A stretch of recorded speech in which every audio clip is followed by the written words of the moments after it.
हम लोग क्या देख रहे थे पिछला क्लास में, देखें कि आधुनिक इतिहास का यानी मॉडर्न हिस्ट्री का सिलेबस क्या क्या है हम लोगों का। तुम लोगों के किताब में दूसरे किस्म से थोड़ा सा सिलेबस दिया होगा। पहला जो चैप्टर दिया होगा वो दिया होगा उपनिवेशवाद तथा ग्रामीण, ऐसा कुछ दिया होगा आपके बुक में, है ना। अगर आप लोग बुक, हाँ ये बुक रहा, तो बुक में आप लोग देखेंगे तो आप लोगों का सिलेबस दिया हुआ है उपनिवेशवाद और देहात, उसके बाद विद्रोही और राज, उसके बाद महात्मा गांधी और राष्ट्रीय आंदोलन, उसके बाद है संविधान का निर्माण। लेकिन हम जो सिलेबस बताए हैं वो आप लोगों को डिटेल सिलेबस बताए हुए हैं। आपके बुक में मात्र इसमें छोटा छोटा काट काट के दिया हुआ है, 1 2 3 4, ये 4 चैप्टर नहीं है, बहुत सारा चैप्टर है और बहुत सारा आपके एग्जाम में इससे सवाल दिखाई पड़ता है। ठीक है, हाँ 3 बुक है इसमें, हाँ यही 3 बुक। ठीक है, तो हम लोग क्या बता रहे थे कि जो हम लोगों का आधुनिक इतिहास का सिलेबस है कुछ इस प्रकार से चलता है मॉडर्न हिस्ट्री का। कब से चलता है, तो 1400 ईस्वी से हम लोग इसका शुरुआत करते हैं। 1400 एडी से क्या है, बुक बंद करो, अभी सुनने आई है कि बुक देखने आई है। जब हम बोलते हैं तो कुछ मत करो। तो हम लोग क्या कर रहे थे कि आधुनिक इतिहास में 1400 एडी से आधुनिक इतिहास का शुरुआत करते हैं, मॉडर्न हिस्ट्री का शुरुआत करते हैं। क्यों करते हैं, क्योंकि यहाँ से देखो उपनिवेशवाद का मतलब होता है कि जब कोई ताकतवर व्यक्ति, ताकतवर देश के लोग, कोई भी ताकतवर चीज किसी कमजोर जगह पे जाए, किसी कमजोर व्यक्ति के पास जाए और उस जगह को धीरे धीरे धीरे अपने कब्जे में कर ले और अपने आधार पे अपना सिस्टम डेवलप कर दे, अपने आधार पे बिजनेस शुरू कर दे, व्यापार शुरू कर दे, उसको हम लोग कहते हैं उपनिवेशवाद। तो हम लोग उपनिवेशवाद कब पढ़ेंगे, जब अंग्रेजों को भारत लेके आएंगे तब ना, वही ने हम पे शासन किए। तो हमारा को हम किसके उपनिवेशवाद हैं, अंग्रेजों के उपनिवेशवाद हैं, ब्रिटिशर के हैं। क्यों, क्योंकि वो लोग हम लोगों पे शासन किया। ठीक है, उपनिवेशवाद को इंग्लिश में कहते हैं कॉलोनिज्म। तो कॉलोनिज्म का मतलब होता है कि जब कोई पावरफुल, कोई भी चीज पावरफुल हो सकता है, पावरफुल साम्राज्य, पावरफुल देश किसी भी कमजोर देश पे कोई रूप से उसको कब्जा कर ले, कैप्चर कर ले और अपने आधार पे लॉ एंड ऑर्डर मेंटेन करके चलाए, उसको हम लोग कहते हैं उपनिवेशवाद। ये आप लोगों का पहला चैप्टर है। लेकिन हम लोग उसके थोड़ा पीछे से पढ़ेंगे। क्या पढ़ेंगे कि 1400 ईस्वी में क्यों आया, अगर अंग्रेज लोग भारत आया, यूरोप का बड़ा बड़ा कंपनी आया, यूरोप का बहुत सारा देश का लोग भारत आया, तो इसके पीछे क्या कारण था, उस चीज को हम लोग समझेंगे। क्यों, क्योंकि 1400 से यूरोप का छोटा छोटा देश या कंपनी भारत में आना शुरू हुआ। फिर 1400 के बाद एक छोटा सा स्टॉपेज लेंगे 1600 एडी में, यानी 1600 ईस्वी में। क्यों लेंगे, क्योंकि यहां से अंग्रेज आएगा, असली हीरो आएगा। इससे पहले तो पुर्तगालीज वगैरह आएंगे, छोटा मोटा साइड हीरो सब आएगा, मेन हीरो यहाँ पे आएगा, हम लोगों के लिए विलन, मेन गुंडा यहाँ पे आएगा। बात समझ में आया, तो मेन गुंडा यहाँ आएगा। इसके बाद से इतिहास में थोड़ा सा बदलाव होगा। यहाँ से अंग्रेज आएंगे, व्यापार करने के लिए आएंगे, ट्रेड करने के लिए आएंगे और धीरे धीरे करते करते यहाँ के लोगों को अपना उपनिवेशवाद बनाना शुरू करेंगे, कब्जा करना शुरू करेंगे और कब्जा करते करते एक समय पे पूरे भारत में वो लोग क्या कर लेंगे, कब्जा कर लेंगे। तो यहाँ से आने के बाद 1757 तक में मामला क्या है, ब्रिटिशर के हाथ में बहुत अधिक नहीं रहता है और 1757 में क्या है कि आप लोगों का बहुत बड़ा युद्ध होगा जिसको हम लोग कहते हैं पलासी का युद्ध। आपके एग्जाम में ये सब सवाल दिखाई पड़ेगा। ठीक है, सब तो सीबीएसई है, जैक बोर्ड भी है कोई क्या, सब जैक बोर्ड है, इतना लोग जैक बोर्ड है रे। ठीक है, तो जैक बोर्ड वाला के लिए थोड़ा अलग बुक होगा और सीबीएसई वालों के लिए थोड़ा सा अलग होगा। क्वेश्चन मोर और लेस एक ही पूछा जाता है, लेकिन थोड़ा सा माइनर, थोड़ा ध्यान देना होगा, वो हो जाएगा। ठीक है, तो 1757 में क्या होगा, प्लासी का युद्ध होगा, बैटल ऑफ प्लासी होगा और यहाँ से कैप्चर करना पूरी तरह से प्रारंभ कर देगा, शुरुआत कर देगा अंग्रेजों के द्वारा, ब्रिटिशर के द्वारा। फिर 1764 में भी फिर एक बहुत बड़ा युद्ध होगा, इसको हम लोग कहते हैं, क्या होगा जी बताओ, बक्सर का युद्ध, बैटल ऑफ बक्सर। ठीक है, और बक्सर का युद्ध होने के बाद पूरी तरह से अंग्रेज जो है बंगाल वाले पार्ट में कब्जा कर लेंगे। जब हम बंगाल बोलते हैं, जब या मॉडर्न हिस्ट्री में हम जब भी बंगाल बोलेंगे तो आप लोग याद रखेंगे उस समय बंगाल का मतलब है पूरा का पूरा बांग्लादेश, पूरा का पूरा पश्चिम बंगाल, पूरा का पूरा उड़ीसा, झारखंड, बिहार, उधर का आसाम का कुछ पार्ट, उतना बड़ा पार्ट जो है पूरा का पूरा नॉर्थ ईस्ट कह सकते हैं, उस समय उतना बड़ा पार्ट जो है बंगाल के अंतर्गत आता था। पश्चिम बंगाल कहते हैं जिसको हम लोग, तो उस समय बंगाल के अंतर्गत आता था।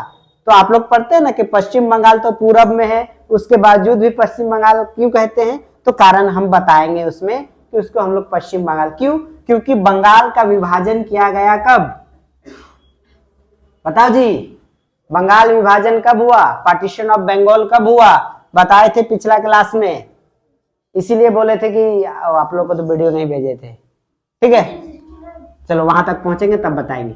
तो 1764 में क्या हुआ, बक्सर का युद्ध हुआ, इसके बाद अंग्रेज पूरी तरह से बंगाल वाले क्षेत्र में अपना कंट्रोल बना लिए। कंट्रोल बनाने के बाद अलग अलग नीतियां लाने लगी। तो जो आपके किताब में दिया हुआ ना ग्रामीण दिया, देहात दिया है ना आपके बुक में, देहात या ग्रामीण दिया हुआ है, तो वो जो देहात और ग्रामीण है, यानी अंग्रेज क्या करेंगे, यहाँ के लोगों के लिए अलग अलग कानून बनाएंगे, जैसे रैयतवाड़ी व्यवस्था, महलवाड़ी व्यवस्था, ये सब सारा व्यवस्था लेके आएगा, जिसके तहत टैक्स कलेक्ट करेगा, यहाँ के लोगों से कर वसूली करेगा जबरदस्ती, डायरेक्टली इनडायरेक्टली अलग अलग रूप से। फिर यहाँ के लोग परेशान हो जाएंगे, और जब परेशान हो जाएंगे तो 1857 में बहुत बड़ा विद्रोह होगा, जिसको हम लोग कहते हैं 1857 का विद्रोह, जो आपके अगले चैप्टर में दिया हुआ है। 1857 का विद्रोह यानी कि रिवॉल्ट ऑफ 1857 जो आपके बुक में दिया हुआ है, और ये सबसे खास चैप्टर है। खास बोले तो बड़ा ही ये इंपॉर्टेंट चैप्टर है, यहाँ से आपके एग्जाम में तय है सवाल मिलेगा ही मिलेगा, 100% गारंटी है कि यहाँ से सवाल मिलेगा ही मिलेगा। हर बार आता है, अगले बार भी आएगा। और ये भी चीज दिमाग में आप लोग रख लीजिए कि क्लास 12 जो है, खास करके सीबीएसई वाले, झारखंड बोर्ड वाले भी रट के अब आप एग्जाम नहीं निकाल पाएंगे। बोलेंगे कि 4 क्वेश्चन हम रट के एग्जाम में बैठ जाएंगे तो फिर घंटा लगना तैयार है। इससे बेहतर है कि आप कॉन्सेप्ट को समझेंगे, चीजों को समझेंगे, ताकि आप वहां पे उत्तर लिखने में सक्षम हो पाए, आंसर लिखने में आप एलिजिबल या कह सकते हैं सक्षम पूरी तरह से हो पाए। तो 1857 का विद्रोह होगा। विद्रोह होने के बाद यहाँ पे हम लोग और एक चीज पढ़ेंगे, क्या चीज, विद्रोह से पहले संथाल लोगों के बारे में थोड़ा सा जानेंगे, क्योंकि संथाल इस विद्रोह का बड़ा ही प्रमुख भाग हुआ करते थे। संथाल कहने का मतलब है उस समय, देखो जब कह रहे हैं बंगाल, यानी झारखंड भी किसका पार्ट था उस समय पे, बंगाल। तो जब अगर कोई सिस्टम आएगा, कोई व्यवस्था आएगा, पूरे के पूरे बंगाल में लगेगा, तो वो झारखंड में भी लगेगा। जब झारखंड में लगेगा तो यहाँ के संथाल लोगों के लिए भी लगेगा, क्योंकि झारखंड में क्या है, मैक्सिमम आपका सबसे अधिक संथाल है, खास करके संथाल परगना में। बात समझ में आया। तो जब ऐसा फॉर एग्जाम्पल कि ऐसा कानून लगेगा कि टैक्स देता था, ऐसा बात नहीं है, संथाल जो जनजाति के लोग हैं वो उस समय भी और आज भी बड़ा शांत किस्म का जनजाति है, लेकिन अगर आप बहुत ज्यादा परेशान कर दीजिएगा फिर उससे खराब जनजाति नहीं है। बात बहुत सिंपल है, एकदम क्लियर है इस बात को। तो जब अंग्रेज बहुत अधिक परेशान करने लगा, तब तीर धनुष आया, मार एकदम भड़ास भड़ास, अब हुआ दिसुम। हाँ क्या हुआ, कुछ नहीं, बीच बीच में ऐड स्किप आता ना यूट्यूब में, कुछ सेकंड के लिए स्किप करना पड़ता है। हाँ सिद्धू कानू, वेरी गुड, सिद्धू कानू, चांद भैरव फूलो जानो, है कि नहीं। तो ये सब सारा चीज क्या है, इसी से पहले ही 1857 का विद्रोह होने से पहले ही झारखंड में यहाँ के संथाल जो है वो इस चीज का विद्रोह कर चुके थे कि हम लोग जमींदारी व्यवस्था के खिलाफ हैं, हम लोग जमींदारी सिस्टम को नहीं मानेंगे, मानेंगे भी तो सिस्टम से मानेंगे, आप हम लोग पे फोर्सफुली नहीं कर सकते हैं, ठीक है। फिर 57 का विद्रोह होगा, अंग्रेज अपने अनुसार से फिर भारत में डायरेक्ट शासन करने लगेंगे, फिर छोटा छोटा ऑर्गेनाइजेशन बनेगा। फिर 1885 में कांग्रेस पार्टी का निर्माण होगा, इंडियन नेशनल कांग्रेस, अखिल भारत कांग्रेस पार्टी का निर्माण होगा। और निर्माण होने के बाद में क्या होगा कि कांग्रेस पार्टी छोटा मोटा रूप में काम करने लगेगा, फिर कांग्रेस पार्टी में ही आपस में लड़ाई होने लगेगा। फिर इसी दौरान में क्या हो जाएगा, 1905 में क्या हो जाएगा, बंगाल का विभाजन हो जाएगा 1905, 5, 6, 7 इस सब में। फिर आपका इसी दौरान में स्वदेशी आंदोलन भी इसी समय में चलेगा, है कि नहीं, नाम सुने हैं कि नहीं, स्वदेशी आंदोलन इसी टाइम में चलेगा। स्वदेशी आंदोलन ठीक ठाक इम्पैक्ट डाल पाएगा। आपसे एग्जाम में सीधा पूछेगा एमसीक्यू में कि कौन से डेट को स्वदेशी आंदोलन भारत में शुरुआत हुआ था, ईस्वी पूछेगा या दिन भी पूछेगा, हम तारीख लिखा देंगे आगे। इसके अलावा कि बंगाल का विभाजन किस दिन हुआ था, बंगाल का विभाजन करने वाले वाइसरॉय का कौन नाम था, क्या था, इस प्रकार से आपके एग्जाम में डायरेक्ट सवाल देखने को मिलेगा। ठीक है, स्वदेशी आंदोलन होगा, बहुत अधिक इम्पैक्ट नहीं होगा, फिर कांग्रेस का आपस में विभाजन हो जाएगा, तो फिर कांग्रेस का मामला ऑलमोस्ट शांत हो जाएगा। इसी बीच में कांग्रेस दो भाग में बंटता है, एक नरम दल, एक गरम दल, मॉडरेट और एक्सट्रीमिस्ट, हिंदी इंग्लिश में बोल रहे हैं ताकि मुन्ना को तकलीफ ना हो। ठीक है, तो मॉडरेट और एक्सट्रीमिस्ट समझेंगे यहाँ पे कि 1907 में, 1905 तक चला, 1907 में क्या होगा कि कांग्रेस पार्टी का विभाजन होगा, कांग्रेस का पार्टीशन हो जाए, आपस में ही डिवीजन हो जाएगा कांग्रेस पार्टी का, और दो भाग में बटेगा, एक बटेगा आपका एक्सट्रीमिस्ट में और दूसरा बचेगा मॉडरेट में। इसको कहेंगे हम लोग एक्सट्रीमिस्ट को गरम दल और इसको कहेंगे नरम दल। देखो गरम दल और नरम दल दोनों अंग्रेजों के ही विरोध में लड़ रहे हैं, दोनों का बस थॉट प्रोसेस में थोड़ा सा चेंजेस है। फॉर एग्जांपल एक बोलेंगे कि मोबिना जी मोबाइल दीजिए, लगा ना कितना प्रेम से बोले, एक मोबाइल देगी कि नहीं देगी, हाँ, तो दोनों में चेंजेस आया कि नहीं। तो नरम दल वाला क्या है कि थोड़ा सा ये लोग जीजा जी वाला जीजा जी नहीं, ठीक है, आप दे दीजिएगा please, request, humble request, respectfully, महोदय, सविनय, इस प्रकार से ये लोग ज्यादा यूज करता था। और ये लोग उठा के फेंक देंगे, मार देंगे, बजा देंगे, पटक देंगे। तो यहाँ पे चीज वही हो रहा है, ये लोग गोली बंदूक नहीं उठा रहा है, ये लोग बस बोल रहा है कि मुन्ना दो, थोड़ा सा चेंजेस आया, मुन्ना जी दीजिए, तो जी दीजिए वाला का ज्यादा वैल्यू है कि दो वाला का ज्यादा वैल्यू है, दो वाला का। तो इन लोगों से ज्यादा इंपैक्ट जो है इन लोगों के ऊपर हम लोगों को देखने को मिलेगा। और यहाँ पे आप लोग नाम सुने होंगे, बाल गंगाधर तिलक, लाला लाजपत राय, बिपिन चंद्र पाल, अरविंदो घोष, ये नाम नहीं सुने, अरविंदो घोष का नाम नहीं सुने हैं,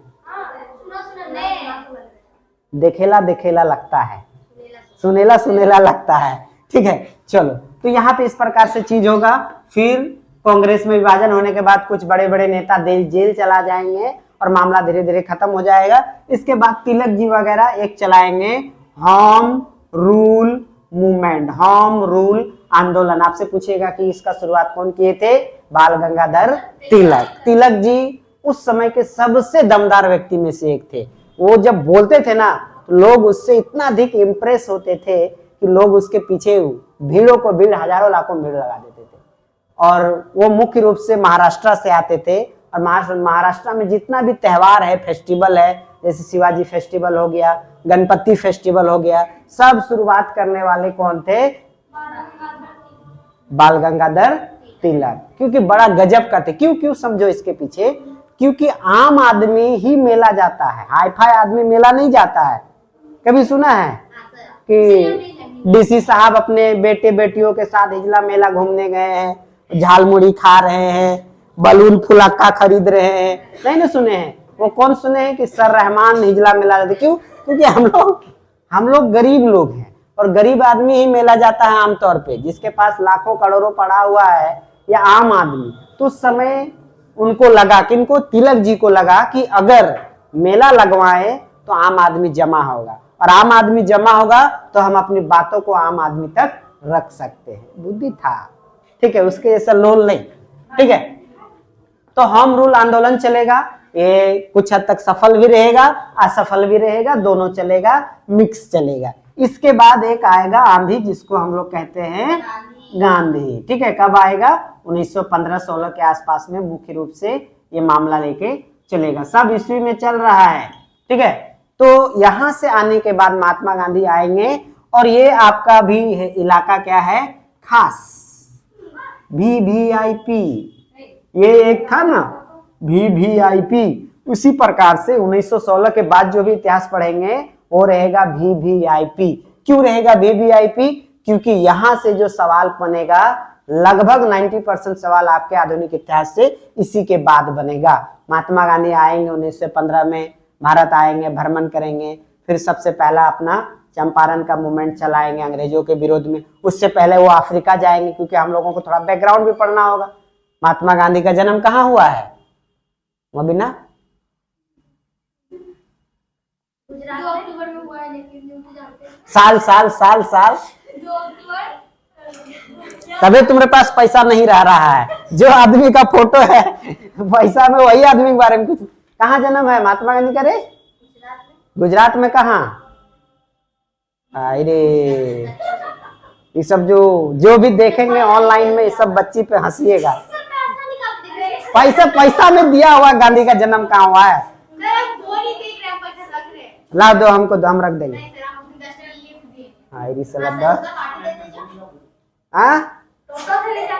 पोरबंदर में, काठियावाड़ पोरबंदर, 2 अक्टूबर 1869। ठीक है, 1869, 2 अक्टूबर 1869। हाँ 69 वही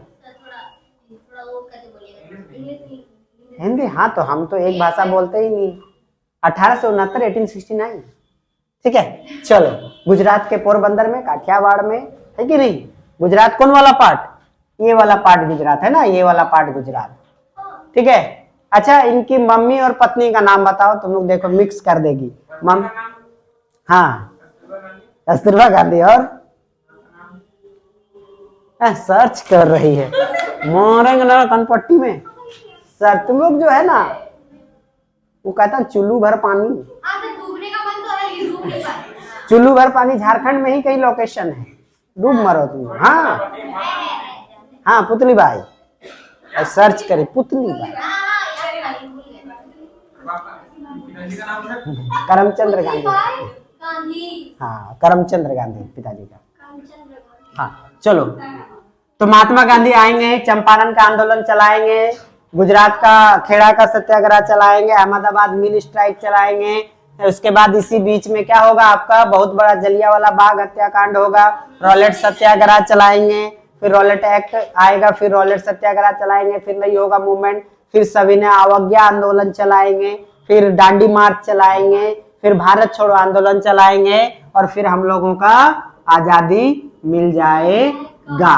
तो आज हम लोग सबसे पहले समझते हैं, यहां से यहां आते हैं, यानी कि 1400 से लेकर 1600 के बीच में हम लोग आते हैं। आज हम लोग इस चीज को देखेंगे। ठीक है, कहां से कहां तक कि 1400 से लेकर 1600 तक में किस प्रकार से अंग्रेज भारत आए, क्यों आए, इस चीज को हम लोग आज समझेंगे आज के क्लास में। वो तो हम लोगों का क्या था, रिकैप था। सीरियल में रिकैप आता है ना, वैसे ही वो रिकैप था। अब हम लोग उसके आगे देखते हैं। टेलर कि ट्रेलर? टेलर तो दर्जी है रे, टेलर नहीं ट्रेलर। टेलर है।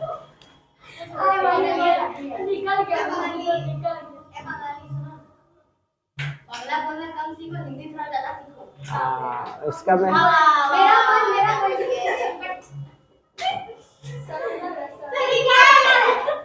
एक किडनी क्या है? मैप है। शाबाश। किसी न किसी चीज को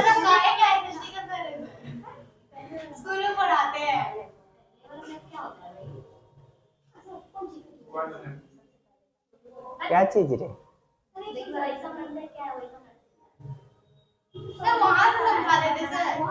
नहीं तो वहां बोर्ड में दिखेगा कैसे? समझना नहीं है तुम लोगों को।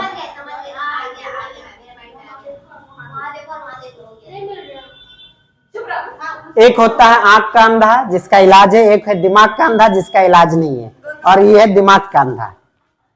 चलो ये रफ मैप है, एग्जैक्ट मैप हमको भी नहीं बनाना आता है विश्व का, तो आप लोग हंसेंगे हम पे, तो आप लोग को भी नहीं आता होगा। चलो समझो। हाँ, ये हम लोगों का उत्तरी अमेरिका है, ये हम लोगों का दक्षिणी अमेरिका है। रफ मैप है, समझने के लिए समझो। ये हम लोगों का अफ्रीका है, ये हम लोगों का यूरोप है, ये हम लोगों का एशिया है, ये हम लोगों का ये यूज होगा इसीलिए हम बता रहे हैं। ठीक है, ये मुख्य रूप से हम लोगों का महाद्वीप है इतना सारा, जिसपे खास करके ठीक ठाक लोग रह रहे हैं। तो ये जो नॉर्थ अमेरिका, दक्षिण अमेरिका है, इसका जो कह सकते हैं खोज बहुत बाद में हुआ है, 14th सेंचुरी के आसपास में। उससे पहले कोई जानता ही नहीं था कि इधर भी कुछ जमीन का टुकड़ा है, सब इसी को दुनिया मानता था। बात समझ में आ रहा हम क्या बोल रहे हैं? इससे पहले सबको लगता था कि यही दुनिया है, और सब कोई दुनिया को प्लेट के जैसा मानता था कि प्लेट है, कहीं कहीं जमीन का टुकड़ा है और चारों तरफ में पानी है। अगर पानी में हम लोग गलती से चले गए और प्लेट के अंत में आ गए तो सीधा कहीं नीचे गिर जाएंगे। आज ना आपको पता है कि गोल है, घूमेंगे तो वहीं पहुंच जाएंगे। उस समय कुछ पता नहीं ना था। बात समझ में आया? तो लोग रिस्क नहीं लेते थे, लेकिन फिर भी पागल आदमी हर युग में हुआ है। इस युग में भी कुछ कुछ पागल है कि नहीं? तो हर युग में पागल है। तो इसी दौरान में क्या है कि खोज के दौरान में आप लोग नाम सुनेंगे कोलंबस का। क्लास 8 में पढ़ी होगी कोलंबस, कि भारत की खोज करने के चक्कर में वो निकल गया। और यहाँ पे एक जगह है क्यूबा। क्यूबा, क्यूबा एक जगह है, आइलैंड है। अरे क्यूबा, जमाइका, हवाना नाम सुनी हो? सबको मिला के कहते हैं West Indies. West Indies cricket team सुनी है ना? तो वेस्ट इंडीज एक कोई क्रिकेट टीम नहीं है या एक कोई देश नहीं है। वेस्ट इंडीज बहुत सारे छोटे छोटे जगह आइलैंड को मिला के वेस्ट इंडीज कहते हैं हम लोग, ठीक है? तो अच्छा, हम लोग इसी में पॉलिटिकल में पढ़ेंगे क्यूबा क्राइसिस, क्यूबा मिसाइल संकट, तो यही के बारे में पढ़ेंगे हम लोग, ठीक है? तो ये कोलंबस यूरोप से निकल के यहाँ पे पहुंच गया और इसको हल्ला कर दिया कि भारत का खोज हो गया। लेकिन भारत के आदमी के जैसा कुछ मिल नहीं रहा है। भारत का आदमी ना बढ़िया से गोरा है ना बढ़िया से काला है, वो बीच में फंस गया है, गेहुमा खरीस हो गया है कि नहीं? इसलिए गेहुमा कलर करते हैं हम लोग। क्लियर है कि नहीं? अरे तो ये लोग तो आना जाना कर ही रहा है ना भारत के साथ, अभी समझाएंगे। यूरोप का भारत से तो प्राचीन समय से आना जाना चल रहा है। क्यों? आप लोग क्लास 8 में नहीं पढ़े कि भारत में, क्यों बोला कि भारत में खोज हो गया है? रुको तो सही, सब्र करो, ठहरो, ठीक है? तो आपको पता है कि भारत और यूरोप के बीच में प्राचीन समय से, एंशिएंट टाइम से मसाला का व्यापार चल रहा था, स्पाइसेस का व्यापार चल रहा था। और इसी दौरान में 600 के आसपास में क्या हो गया कि ये वाला जो रूट है जो कि भारत और यूरोप के बीच में है, वो रूट को मुसलमानों के द्वारा कह सकते हैं कब्जा कर लिया गया। क्योंकि उससे पहले मुसलमान धर्म दुनिया में था नहीं। कितना 557 ईस्वी के आसपास में पैगंबर मोहम्मद साहब का जन्म हुआ। पैगंबर मोहम्मद साहब के इंतकाल के बाद बहुत सारे खलीफा आए। खलीफा मतलब हेड आदमी मुसलमानों का पूरा दुनिया में, तो बहुत सारा खलीफा आया। तो खलीफा लोग धर्म प्रचार प्रसार किया, दबदबा बढ़ाया। तो आप लोग आज जिसको कहते हैं अरब वर्ल्ड, अरब का दुनिया है कि नहीं, सऊदी अरब, ईरान, क्या कुवैत, दुबई जिसको तुम लोग कहती हो, है कि नहीं, सारा का सारा पार्ट क्या है कि मुस्लिम से आपका भरा हुआ है। और यूरोप और इसके बीच में उस समय एक लौता रूट था किसका, भारत के बीच में।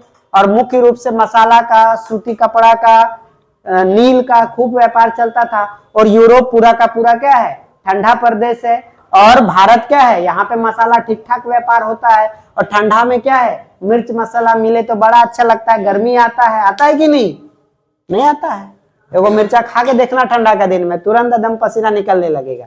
तो इस वजह से वहां का आदमी को मिर्च मसाला का क्या भारत का इसका लत लग गया था। और सडनली जो रूट है, जो मार्ग है, वो बंद हो गया तो नया रूट खोजना ही पड़ेगा। तो वो नया रूट का खोज हो गया, ये हल्ला कर दिया। लेकिन वास्तविकता में वो भारत नहीं था।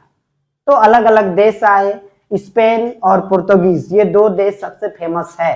ये वाला पार्ट जो है, एक स्पेन और एक पुर्तगीज, यहाँ पे जो देश है तुम लोग वर्ल्ड मैप में वहां पे देख सक पाओगी। देखो ऊपर में ब्लू एक गोल किया हुआ है, ब्लू देखो,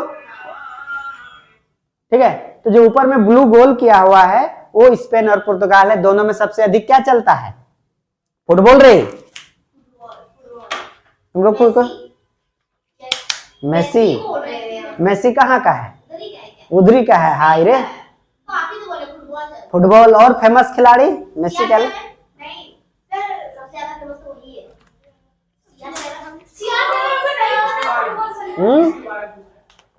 फुटबॉल खिलाड़ी, प्रचलित फुटबॉल खिलाड़ी स्पेन पुर्तगाल का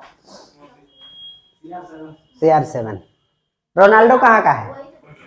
पुर्तगाल का। तो फिर वही तो बोल रहे थे यार सर। वही CR7 है। हाँ क्रिस्टियानो रोनाल्डो 7। ओ, हम 7 का मतलब MSD ही समझते हैं, थाला ही समझते हैं, जर्सी नंबर ना। हाँ चलो, इसका माथा के पार हो गया बात से। ये गोली खेलने वाली लड़की क्या जानेगी फुटबॉल के बारे में। हाँ कोई बात नहीं, छोड़ो। इतना समझो कि स्पेन और पुर्तगाल में फुटबॉल बहुत अधिक चलता है, ठीक है। और स्पेन और पुर्तगाल दोनों को दोनों क्या है, क्रिश्चियन धर्म डोमिनेटेड कंट्री है। तो उस समय क्रिश्चियन सबको लगता था कि अगर मुस्लिम इतना तेजी से आगे बढ़ेगा तो कहीं पूरा दुनिया में ना मुस्लिम हो जाए। तो इस चीज को लेके और समुद्री मार्ग का क्या है, रास्ता भी बंद कर दिया। अब समझो लॉजिक और मैजिक। तो जब रास्ता बंद हो गया तो क्या होता था कि यूरोप के लोग यहाँ आते थे, अरब के वर्ल्ड से, या कह सकते हैं मुसलमानों से यहाँ से सामान खरीदा, और ये लोग खरीदा था यहाँ से। कह सकते हैं कि अगर यहाँ पे X है, यहाँ पे एक इंटरमीडिएट है, यहाँ पे Y है, ठीक है। तो ये इससे खरीदा, ये इससे खरीदा, तो इसको ये जो बेचा तो बहुत अधिक दाम में बेचा। 2 टका में खरीदा हुआ 4 टका में। देखा बुद्धि कितना है, समझ में आया। कि फॉर एग्जाम्पल कि एक रूट है जो झारखंड से दिल्ली डायरेक्ट जाता है, यहाँ से हड़िया पौवा महुआ उठाया और डायरेक्ट कहाँ गया, दिल्ली। अब इस बीच में आ गया उत्तर प्रदेश वाला, अब बोला नहीं हमको तुम बेचो, हम जाके बेचेंगे दिल्ली। तो अगर यहाँ पे 10 रुपया में एक ठो मिला पौवा का बोतल लेके आया, खरीदा झारखंड वाले से यूपी वाला, तो ये जाके बेचेगा दिल्ली में कितना में, 10 का 100 रुपया भी बेच सकता है। तो ये तो महंगा पड़ने लगा किसको, दिल्ली वाले को। बात समझ में आ रहा है। तो यही चीज यहाँ पे होने लगा। तो जो यूरोप के देश हैं जितने भी, और लोग जितने भी, वो परेशान हो गए, खास करके स्पेन और पुर्तगाल। और ये लोग डिसाइड किया कि अब हम लोग समुद्र के द्वारा अब लैंड रूट फॉलो नहीं करेंगे, समुद्र है रिस्क लेंगे और हम लोग भारत का समुद्री मार्ग का खोज करेंगे। तो बहुत सारे लोगों ने कोशिश किया, बार्थोलोमिया, ये सब आप लोगों को नाम नहीं जानना, आगे जाके पढ़ेंगे कंपटीशन में। हम सीधा पॉइंट पे आते हैं। तो बहुत सारे लोगों ने प्रयास किया। एक राजा थे हेनरी द नेविगेटर, उन्होंने प्रयास किया, मर गया बेचारा। ये अफ्रीका होते हुए आधा दूर पहुंच पाया था, ये रास्ता पकड़ पकड़ पकड़ के यहाँ तक पहुंचा, फिर यहाँ तक पहुंचा। इस प्रकार से फाइनली आप लोग सुने होंगे कि वास्को डी गामा, सुने हैं ना। हाँ, कि वास्को डी गामा क्या किया कि इस प्रकार से यहाँ से वो पुर्तगाल से निकलते निकलते निकलते ऐसे ऐसे होते होते यहाँ तक पहुंचा। और देखा यहाँ पे तो धड़ल्ले व्यापार चल रहा है, यहाँ भी मुस्लिम डोमिनेंस ठीक ठाक था। फिर यहाँ से होते होते होते होते ये कहाँ पहुंच गया, भारत पहुंच गया मई 1498। ठीक है, मई 1498 में। ये एग्जाम में पूछेगा, किसमें 11th में कहाँ पूछा था ये, 8 में पढ़ी होगी। 11 में ही पढ़े सर। गुड, चलो समझो, हो गया। तो मई 1498 को वास्को डी गामा क्या हो गया, भारत के एक जगह है उसका नाम है कालीकट। कालीकट, ठीक है, भारत का एक जगह उसका नाम है कालीकट। कालीकट हिंदी इंग्लिश दोनों में जगह तो जगह है, ठीक है। तो वहां पे वो पहुंच गया और देखा, अरे बाप रे, यहाँ तो भयानक मसाला सस्ते में बिक रहा है। क्या कर दिया, यहां से एकदम जहाज भर हुए मसाला डाला और यूरोप में लाके आपस से बेचा और खूब अधिक मुनाफा कमाया, खूब अधिक बेनिफिट कमाया। तो भारत का लोग मूर्ख था क्या, जो भारत का लोग उस समय मूर्ख था।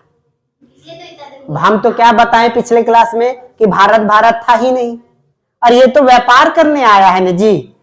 और व्यापार करने आया है, तुम पैसा दोगी तो क्या लेना देना कि तुम चाइना का है कि भारत का है।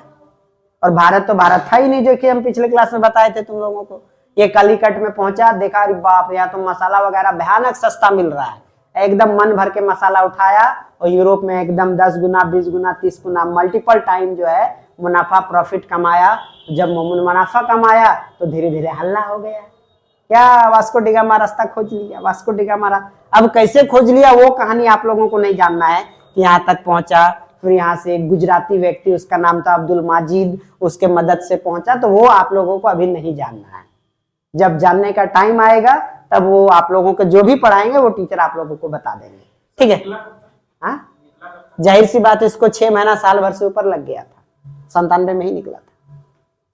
ये अरे उस समय एग्जैक्ट आइडिया नहीं है जी, ये तो इसका सारा रूट ले लेके किसी तरह मैप होकर करके घूम फिर के 6 महीना साल भर लग गया समय उसको पहुंचने में। समझ में आ रहा है? तो उस समय बहुत टाइम लग जाता था। आज ना हम लोगों के पास प्रॉपर रूट बना हुआ, मैप बना हुआ है, तो तुरंत जल्दी से 3 महीना 4 महीना हम पहुंच जाते हैं। लेकिन उस समय बहुत टाइम लगता था, 6 महीना साल भर। माने जहाजे मर गया कुछ आदमी, है कि नहीं, बूढ़ा उड़ा गया। इसलिए पुर्तगाल का कोई आदमी पत्नी को लेके नहीं जाता, वो लोग अशुभ मानता था अपना पत्नी को, कि अगर पत्नी लेके गए तो जहाज मेरा डूब जाएगा। अरे सच्चे में पुर्तगाल का लोग ऐसे मानता था कि अगर लड़की को औरत को बैठाएं हम जहाज में, ना जहाज मेरा डूब जाएगा। ठीक है, बोल रहा है, ऐसा नहीं है। तुम लोग आपस में झगड़ा मत करो। हाँ आगे बढ़ो। तो फिर क्या हो गया कि कालीकट पहुंचा, कालीकट में वो ठीक ठाक मुनाफा कमाया, फिर घूम के आया, देखा अरे खूब प्रॉफिट है, खूब बेनिफिट है, खूब प्रॉफिट है, तो वापस से फिर घूम के आया, और घूम के आने के बाद फिर लेके गया। तो धीरे करते करते यूरोप के और देशों को भी पता लगने लगा। शुक्र है उस समय व्हाट्सएप नहीं था, तो एक ही दिन में हल्ला हो जाता, तुरंत स्टेटस लगा देता I am in India Calicut, दूसरे दिन पता लग जाता है कि नहीं। तो उस समय स्टेटस तो लगता नहीं था, तो इसलिए 6 महीना साल भर टाइम लग गया। फिर एक एक करके डच वाला यानी नीदरलैंड ऊपर में एक देश है वो आया। तो आपसे एग्जाम में सवाल पूछेगा कि भारत का समुद्री मार्ग का खोज करने वाले व्यक्ति का नाम क्या था? Vasco D gamma. कब किया? तो मई 1498 में किया। कहाँ पहुंचा था वो? तो केरल का एक जगह है कलिकट, गोवा से सटा हुआ, कलिकट में पहुंचा। उस समय उस इलाके का जो राजा था उसका नाम था जामोरिन। सर ये तो समुद्री मार्ग का खोज किया था ना, तो लेकिन बोला जाता है कि वास्को डी गामा भारत का खोज नहीं किया। अगर आपको कोई बता रहा है तो वो गलत बता रहा है, या कहीं लिखा है तो गलत लिखा हुआ है। भारत के बारे में तो ऑलरेडी पूरा दुनिया सब जानता ही था, चलता ही था व्यापार पहले से भी। यहाँ पे समुद्री मार्ग का बात हो रहा है, सी रूट का बात हो रहा है। बात समझ में आया? तो वो क्या पहुंचा कि जामोरिन के दरबार में पहुंचा। जामोरिन हिंदू राजा था, ये सब हम बता रहे, काम का आएगा। थोड़ा हिंदू राजा था, थोड़ा लालची राजा था, सोचा विदेश से आया है दारू उरू लेके आएगा, खंबा उम्बा लेके आएगा, लेकिन ऐसा कुछ लाया नहीं था, तो मूड खराब हो गया था जामोरिन का। ठीक है, इससे वास्को डी गामा के साथ बाद में युद्ध हो गया, झगड़ा भी हो गया था उसका। हाँ सर एक क्वेश्चन है। हाँ बिल्कुल। तो भारत जो है वो भारत से सटा हुआ है कालीकट। बोले तो केरल में है।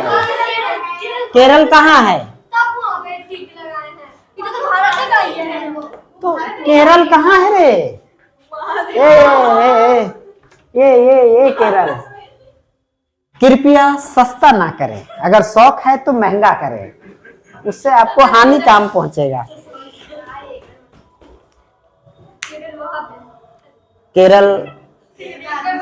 केरल पाकिस्तान में है। ठीक है, बात समझ में आया? यहां तक कोई दिक्कत है? तो आपके एग्जाम में क्या क्या सवाल पूछे जा सकता है? अरे साइलेंट करो रे, या बात कर लो, जरूरी है, माँ बाप का कॉल है तो बात कर लेना आप। हाँ तो फिर छोड़ दो कॉल, 2 आदमी का उठाएगा क्लास के दौरान में। मम्मी पापा अगर है तो उठाओ, नहीं तो कॉल काट दो। इसके बीच पत्नी तो सिर्फ मेरी होगी, तुम लोग की थोड़ी होगी। पत्नी का मोबाइल फ्लाइट मोड में, पत्नी भी नहीं कॉल करेगी।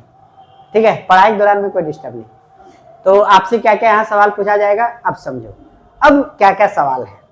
पहला सवाल पूछेगा कि यूरोप के लोग भारत की ओर आकर्षित क्यों थे? कि यूरोप जो कितना कंट्रीज है वो भारत ही आना क्यों चाहते थे? क्योंकि व्यापार चलता था मसाले का, सबको लगता था वह सस्ता बेचता था। ठीक है, व्यापार के लिए, सी रूट के लिए। और दूसरा कारण क्या हो सकता है? धर्म का प्रचार करने के लिए। क्रिश्चियन लोग भारत आया 2 ही काम के लिए, एक काम व्यापार करना, ट्रेड करना, और दूसरा रिलीजन को बढ़ाना, रिलीजन का विस्तार करना, धर्म को बढ़ावा देना, ये 2 ही काम। तो अगर आपसे पूछे कि यूरोप के लोग भारत की ओर आकर्षित क्यों थे, तो व्यापार के लिए, मसालों का, नील का, इस सब चीज का व्यापार के लिए, ट्रेड के लिए, साथ ही साथ धर्म प्रचार प्रसार। आज साउथ इंडिया में आपको बहुत क्रिश्चियन दिखाई मिलेगा। क्यों? क्योंकि मैक्सिमम जो यूरोप का कंट्री आया सब समुद्र से सटा में ही आएगा।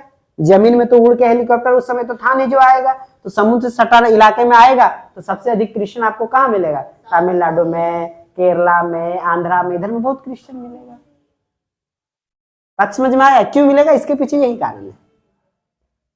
क्या जहाँ गया वो बस गया। जहां गया बस गया, रह गया, फैक्ट्री बना लिया। आगे देखेंगे हम लोग, फैक्ट्री बना लिया और वो लोग पत्नी उतनी लेके आता नहीं था तो ब्याह भी कर लिया यहीं के औरत सबसे, धर्म में कन्वर्ट भी कर दिया, कन्वर्जन भी कर दिया। अब ब्याह कर दिया तो लोगों से जो भी पुत्र सुपुत्री हुआ उन लोगों को हम लोग एंग्लो इंडियन कहते हैं। एंग्लो इंडियन वर्ड सुने हैं ना, आंग्ल भारतीय, एंग्लो इंडियंस। तो जो यूरोप का कोई व्यक्ति और इंडिया का कोई व्यक्ति के बीच में विवाह हुआ, शादी हुआ, उससे जो नया प्रोडक्शन आया मार्केट में, उससे जो नया सुपुत्री या पुत्री आया, उसको हम लोग क्या कहते हैं? एंग्लो इंडियन कहते हैं। आधा भारत का, इंग्लैंड है, यूरोप का कोई भी हो सकता है, यूरोप में तो बहुत सारा देश है, उसको हम लोग कहते हैं आंग्ल भारतीय, एंग्लो इंडियन। यहाँ बहुत सारे एंग्लो विद्यालय भी आपको दिखाई पड़ता है।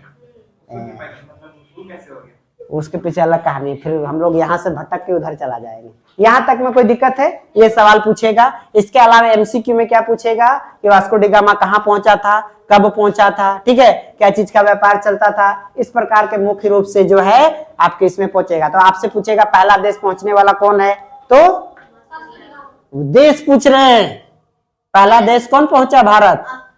क्वेश्चन क्या बोल रहे थे? अब क्वेश्चन भारत पहुंचने वाला पहला देश। हाँ, तो इधर का देश है कि नहीं, मतलब कंट्री। हाँ, यूरोप, वो महाद्वीप नहीं, देश यहाँ पे लिखना। पुर्तगाल की फर्स्ट कंट्री कौन था यूरोप का जो कि भारत पहुंचा? यूरोपियन, पुर्तगाल यूरोपियन, यूरोपियन कॉन्टिनेंट है, ठीक है। तो इस प्रकार से आपके एग्जाम में बहुत सारा सवाल दिखाई पड़ सकता है, तो इसको आप दिमाग में रखेंगे। तो पुर्तगाल पहुंचा, डच पहुंचा, तो ये लोग भी छोटा छोटा करके व्यापार किया और करते करते बहुत अधिक एक्सपेंशन होना शुरू कर दिया। लेकिन इसी बीच में एक मार्केट में नया हीरो आया, इसको हम लोग कहेंगे ब्रिटिशर, यानी अंग्रेज। अंग्रेज, अंग्रेज आया, ब्रिटिशर आया। अच्छा, इंग्लैंड है कहाँ वर्ल्ड के मैप में? तो इंग्लैंड है यहाँ, वो यूरोप में इनडायरेक्टली है। हाँ, उतना दूर से आए थे भारत में हम लोग ये करने के लिए सर, उतना दूर से बीच में देखो वहां पे छोटा सा एगो आइलैंड दिखाई पड़ता होगा यूरोप के ऊपर में, लाल कलर का डॉट है वहां पे, वहां थोड़ा आँख खराब है, वहां लाल है, देखो हम डॉट लगाए हैं तो हमको नहीं पता है। अरे रुको, मेरे पास गाना सुना।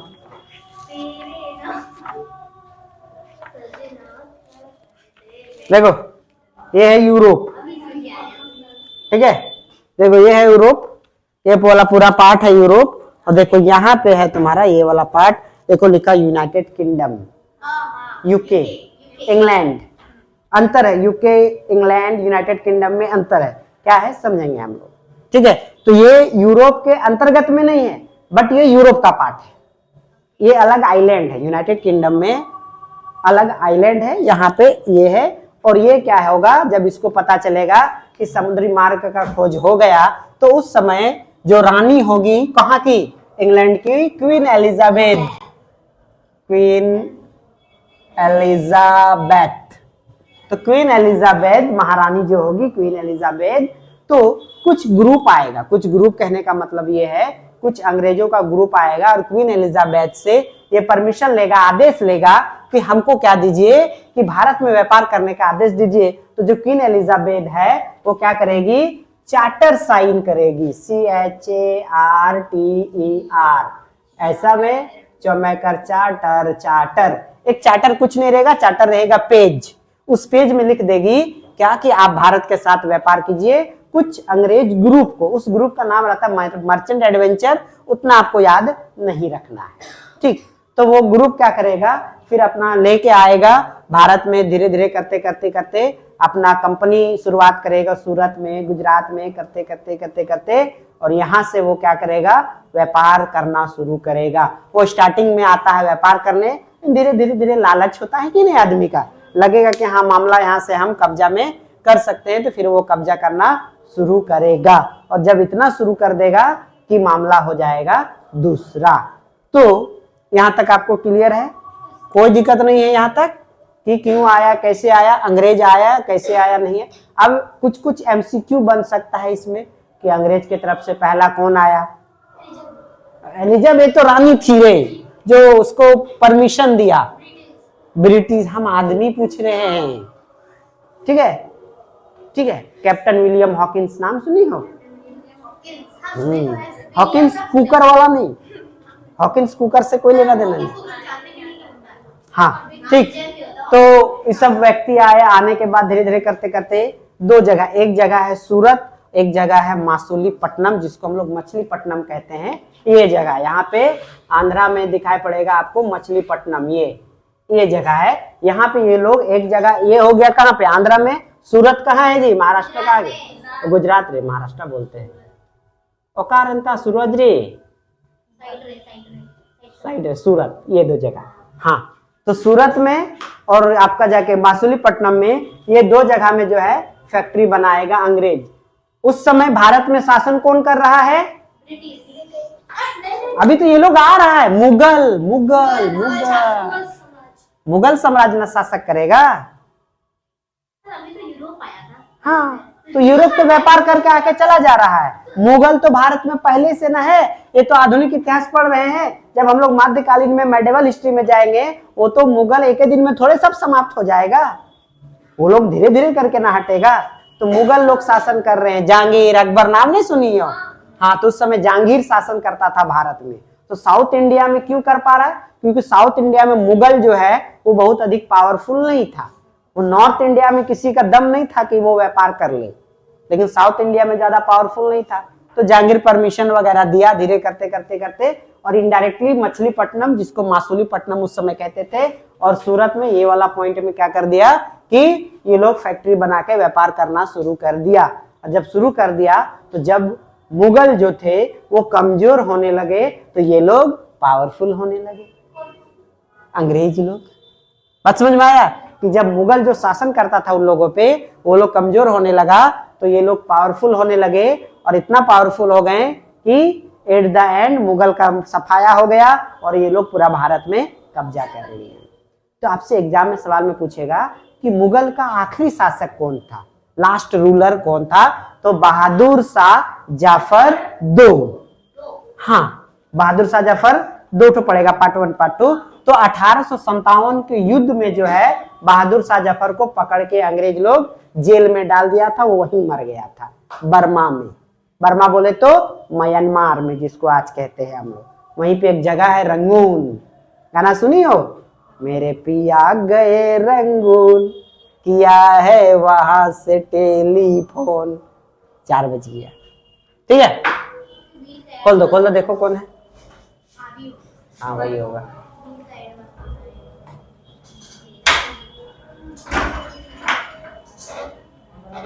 हाँ ठीक है, रहने दो। ठीक है, बात समझ में आया? यहाँ तक क्लियर है कि वो रंगून में उनका डेथ हो जाता है, और यहाँ से मामला उन लोगों का, मुगल का, वैसे भी खत्म हो जाता है। तो आपसे पूछेगा कि मुगलों का आखिरी शासक कौन थे? तो बहादुर शाह जफर टू, ये व्यक्ति थे मुगल के लास्ट रूलर, आखिरी शासक। बात समझ में आया? तो अब हम लोग कल से क्या पढ़ेंगे कि अंग्रेज लोग कैसे कैसे कब्जा करेगा, कुछ कुछ कब्जा देख लेंगे, फिर वो लोग ग्रामीण में क्या क्या नियम लेके आए। हाँ, पहला चैप्टर में। फिर वो लोग कहाँ पे क्या किला बनाएगा, वो सब सारा चीज देखेंगे। लेकिन कल आज का सभा समाप्त।